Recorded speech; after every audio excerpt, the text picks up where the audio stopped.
Hello everyone, welcome to today's episode of the Daily Nature Journal. So we're getting towards the tail end of February now, and I've got pages that I need to finish off in here. Let's just take a little look through February. So we've got the collage page, which is done, looking good. We've got my weather page, which I don't need to do anything except fill in the observations that I'm missing. We've got this page, which I've got a little bit more to do across here, and I'm also going to add to here today. And then finally, we've got a little bit to finish off here, which I'll be doing over the weekend and the beginning of next week. This page, the last one in February, is already done, so I don't really need to worry too much about this one. And then we're going to be on to March. So first thing, I'm just going to catch up on my weather observations. So today's video is also going to be in extended form for my patrons on Patreon. So if you're a Patreon supporter, you can see more of what I'm doing without so many editing cuts to keep the video short. So you get to see a lot more of the process, and you get lots more tips and such as well over there. So the main tip I'll have for drawing pebbles is keep them in regular shapes, don't draw lots of circles, and make sure that you've got these nice big gaps in between the pebbles, because that's going to be where you can colour in your darker tones, and that's going to give them some depth and shadow. It'll make them look really good if you do that. I've spent quite a bit of time this month either out feeding the birds or down at the beach. It's kind of been one of those months where it's sort of been split in half. I've been to like one other place. I've been to Goat Island, and I've also been to the woods. But aside from that, I've either been in the reserve across the road or I've been at the beach.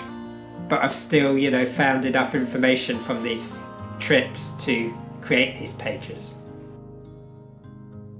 So I'm going to be using a photo that I took earlier in the week. So in my previous video, you saw that I was at the beach doing a bit of foraging, beach combing and beach cleaning. And the storm had made some really interesting shapes in the shingle. So in case you didn't know, if you're new to the channel, I often paint with botanical inks. Now some of these were made by Bohemian Raspberry Art. You can find the link to her shop in the description. And some of them are handmade by me using her recipes.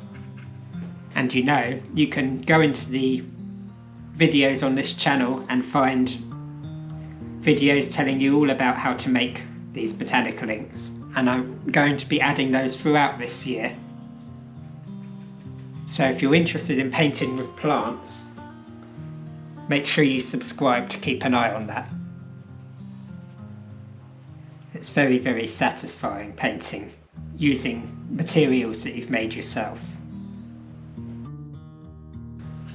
One thing that I'm not doing in here is spending much time mixing colours, because I'm aware that I've got stained pages, which is going to affect the colours anyway.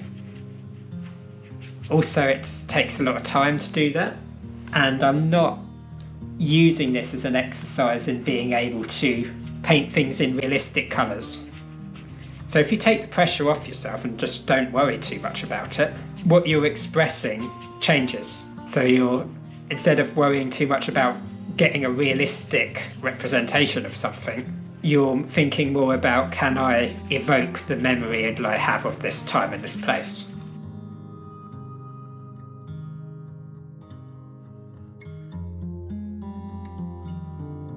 I think this has come out quite interesting. So we got the rocks here, we got this memory of sitting on the rocks and looking towards the town. But then we've also got gathering the coltsfoot from among the pebbles, all within the same picture. It's just like a messed up perspective that's creating an experience of several days that I've had this month. Alright, so in this photo that I'm using as a reference, there's a few areas of real bright white, and I've got to put those in to make this image work. So in every one of these little, I guess, tongues where the pebbles have been scraped away, there's a little area of foam where the sea has found its way into the gaps. As I mentioned in my nature journal, the last time I was at the beach taking the photos that this is based upon, the sea was very laden with sediment because of the storm. So it was appearing kind of more brown than blue in most places.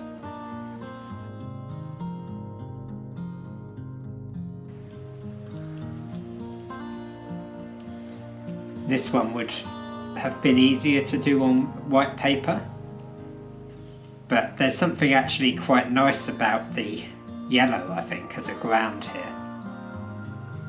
So I don't really mind that you lose something from not having white, you gain something else, if you see what I mean. I'm fine with that. Now I could do more with the sky, I could brighten things up a little bit, but actually I don't think I want to. I quite like the palette that I've made here. It's earthy, you've got some reds, some yellows and some blues, but everything's kind of got this overall yellowness to it that I quite like, and I'm not going to try and take that away. So thanks very much for watching. I hope you enjoyed seeing the creation of this page, and remember this is extended on Patreon, so if you're interested in becoming a supporter you'll be able to see a lot more over there. But for now, thanks very much for watching. Make sure you subscribe for more content from me, and I'll see you next time.